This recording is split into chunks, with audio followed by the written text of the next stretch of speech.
finally, I would invite our honorable chief guest to motivate our students with his valuable speech and encourage them how to achieve their goals and be a successful person in their life.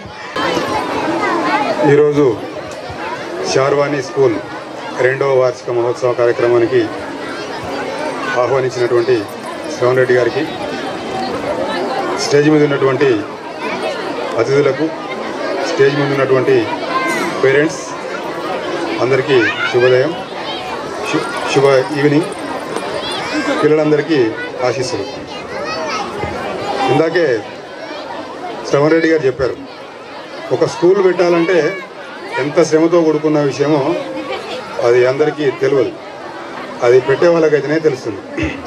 School కావాలంటే place కావాలి, building కావాలి, infrastructure కావాలి, మంచి quality teachers కావాలి, తర్వాత నిబద్ధతతోని నమ్మకంతో పనిచేసేటువంటి workers కావాలి.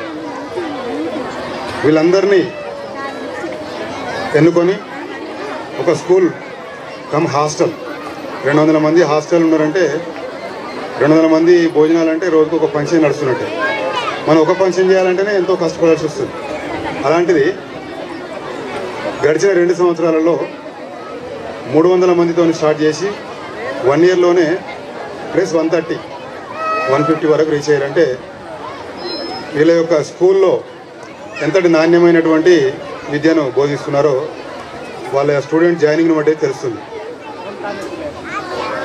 ముఖ్యంగా పిల్లలు జాయిన్ అయినప్పుడే కండిషన్స్ ఎంతో, అంటే ఎగ్జామ్స్ పెట్టడము, తర్వాత వాళ్ళ యొక్క ఎబిలిటీ ఎంత ఉందనేది తెలిసి తీసుకున్న తర్వాతనే ఫిల్టర్ చేసి తీసుకున్నామని చెప్పారు. అది ఒక మంచి సైన్. ఎందుకంటే క్వాలిటీతో ఉన్నటువంటి, అంటే వాళ్ళకి చదువుకోవాలనేటువంటి ఆలోచన ఉన్న పిల్లల్ని జాయిన్ చేయడం వల్ల స్కూలుకు మంచి పేరు వస్తుంది, పిల్లలు మంచి చదువు చదువుతారు, పేరెంట్స్ కూడా ఈజీగా ఉంటుంది. అంతేకాకుండా పిల్లలను హాస్టల్లో జాయిన్ చేసినప్పుడు కానీ, స్కూలుకు పంపించినప్పుడు కానీ నేను మా పోలీస్ తరపు నుంచి కొన్ని విషయాలు చెప్పదలుచుకున్నాను. స్కూలుకు పంపించేటప్పుడు పేరెంట్స్ ఏదో 7 అయిందంటే మనం ఒక ఆటో పంపించేసినామా, వాళ్ళు వెళ్ళిపోయారా, అయిపోయిందనేది చూసుకుంటారు. అదే పిల్లలు వచ్చేసి ఇక్కడ చూస్తున్నారు ఎంత అలరి చేస్తున్నారు అనేసి. ఇంతమందిని మెయింటైన్ చేయాలంటే టీచర్స్ కూడా ఎంత రిస్క్ ఉంటుందో ఆలోచించాలి.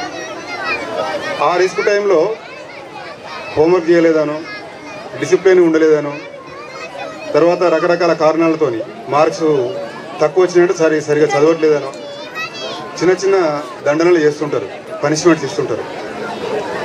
నేను పేరెంట్స్కి చెప్పేది ఏంటంటే, పేరెంట్స్ దగ్గర పిల్లలు పుట్టి పేరెంట్స్ దగ్గర నుంచి వెళ్ళి క్రమశిక్షణతోని లేనప్పుడే మనం హాస్టల్లో వేస్తాం, లేదంటే స్కూల్లో వేస్తాం. అబ్బా మా అబ్బాయి వినట్లేదు, ఇక మేము హాస్టల్లో వేస్తాం, ఆడ సెట్ అవుతాడు అనేసి జనరల్గా అనుకుంటూ ఉంటారు. కొంతమంది డే స్కాలర్స్ పంపిస్తుంటారు.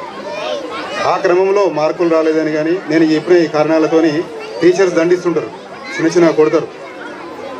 గతంలో అందరికీ తెలుసు, ఈ 30 ఇయర్స్ 20 ఇయర్స్ బ్యాక్ అందరూ గట్టిగా దెబ్బలు తిన్న వాళ్ళన్నారు, చదువుకున్న వాళ్ళన్నారు, అందరూ పైకి వచ్చేసి మంచి జాబులు చేస్తున్న వాళ్ళన్నారు.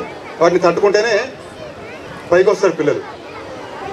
మనం దానికి చిన్న దండనలకు పేరెంట్స్ వెంటనే అయిపోయేసి నన్ను కొట్టింది నాన్న, నన్ను కొట్టింది మమ్మీ అనడంతోనే మీరందరూ వచ్చేసి టీచర్ నిలదీయడము. ఇది చేసినప్పుడు ఎట్లయితే మీకు ఆలోచిస్తారు, టీచర్ దండించాలంటే ఆలోచిస్తారు. దండించడం ఆలోచించారంటే పిల్లలకు డిసిప్లిన్ రాదు. డిసిప్లిన్ రాలేదంటే వాళ్ళు స్కూల్లో పిల్లల తల్లిదండ్రుల నుంచి వెళ్ళి స్కూల్లోకి వస్తారు. స్కూల్లో డిసిప్లిన్ లేదంటే సరిగా చదవలేదంటే 10th తప్పిరంటే ఇంటర్మీడియట్లో అసలు రారు. దాని తర్వాత మిగతా ఏం జరుగుతుందో మీకు అందరికీ తెలుసు. మేము రోడ్డు మీద డైలీ చెక్ చేసినప్పుడు 10th డ్రాప్అవుట్స్, ఇంటర్మీడియట్ డ్రాప్అవుట్స్ రకరకాల పనులు చేసుకుంటూ ఉంటున్నారు. రకరకాల పనులలో అధిక వ్యసనాలకు కూడా అలవాటు పడేసి మా పోలీసులకు దొరుకుతున్నారు. అప్పుడు మేము ఏం చేస్తున్నాం, పనిష్మెంట్ చేస్తున్నాం. అదే పనిష్మెంట్ నువ్వు 2 సంవత్సరాల ముందు చేసి ఉంటే కనుక పిల్లల భవిష్యత్తు బాగుపడుతుంది.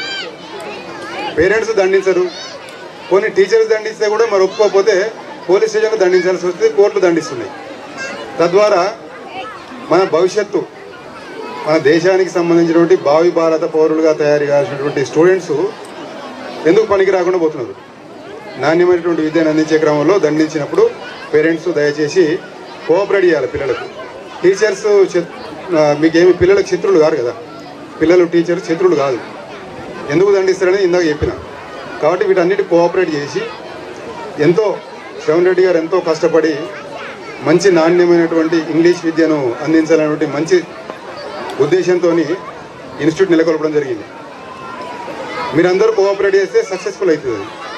లేదో మీరు అంత చదువుకున్న కాడికి ఎంత అయితే అంతే అంటే కనుక ఇక అట్టే జరిగిపోతుంది. అంతేకాకుండా శ్రవణ్ రెడ్డి గారి గడిచిన 2 సంవత్సరాలలో వీళ్ళ యాన్యువల్ రిపోర్ట్లో మొన్ననే వీళ్ళ 2 స్కూల్స్ పిల్లలు నా దగ్గరకు వచ్చారు. గురుకుల పాఠశాలలో తర్వాత నవోదయాల్లో వచ్చేసారనేసి బ్లెస్సింగ్స్ ఇవ్వాలంటే నేను పోలీస్ స్టేషన్లో రావడం జరిగింది. మా పోలీస్ వాళ్ళ పిల్లలు కూడా ఇందులోనే చాలామంది చదువుతున్నారు. నేను వాళ్ళని అడిగాను, ఎట్లుందంటే చాలా క్వాలిటీ ఉంది సార్, ఇంగ్లీష్ మీడియం చెప్తున్నారు, చాలా బాగుంది అంటే నేను కూడా శ్రవణ్ రెడ్డి గారు ఇన్వైట్ చేస్తే చూద్దాం మరి ఎంత క్వాలిటీ ఉందని చెప్తే టీచర్స్ కానీ స్టూడెంట్స్ కూడా చాలా ఇంగ్లీష్లో మాట్లాడుతుంటే చాలా హ్యాపీగా ఉంది. అంటే చెన్నూరు లాంటి కాస్త దూరంగా ఉన్న సిటీకి దూరంగా ఉన్న ఈ చెన్నూరులోనే ఇంగ్లీష్ మాట్లాడుతున్నారంటే మనం అర్థం చేసుకోవచ్చు శ్రవణ్ రెడ్డి గారు ఎంత కష్టపడేసి పిల్లలకు ఎంత తపనతోని ఇంగ్లీష్ నేర్పించాలి, క్వాలిటీ ఎడ్యుకేషన్ అందించాలనేటువంటి ప్రయత్నం చేస్తున్నారు అనేసి. కాబట్టి రాబోయే రోజులలో కూడా వీళ్ళ యొక్క స్కూలు 450, 430 కాస్త 1000కి రీచ్ అవుతుందనేసి మంచి నాణ్యమైన విద్యను అందించేసి మంచి స్టూడెంట్స్ తయారు చేసి మంచి ఉద్యోగస్తులుగా, మంచి బిజినెస్ మ్యాన్లుగా, మంచి ఎంటర్ప్రెన్యూర్స్గా తయారు చేస్తారని ఆశిస్తూ నాకు ఈ అవకాశం ఇచ్చినందుకు ధన్యవాదాలు తెలియజేస్తూ ముగిస్తున్నాను. Thank you. Thank you, sir. It was really encouraging, and thank you for your supporting and motivating words. Thank you. Now it is the time for celebration of joy and enjoy with our little champions cultural events such as dances, songs, skits, etc.